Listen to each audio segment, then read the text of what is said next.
দেখো আজকে কত কিছু খাবার দিয়ে গিয়েছে, দেখো বলি এত দিবি না, তা সত্ত্বেও দেখো বেগুন ভাজা, এটা হলো ডাল পোড়া, আর এই যে পুঁই শাক চচ্চড়ি,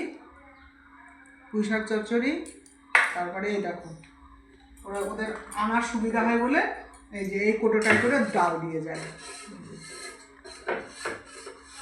এটাই করে ডাল আনতে সুবিধা হয়।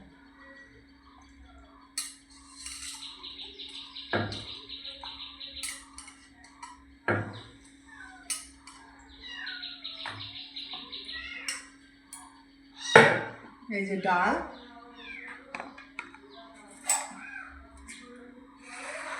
এই যে ডাল, আর এতে আছে মাছের ঝোল, এতে মাছের ঝোল আছে, খাওয়া শুরু করলে পরে দেবো। বাবা কত বড় মাছ, এই যে খাওয়া শুরু করলে দেবো না, তাহলে শুরু করো।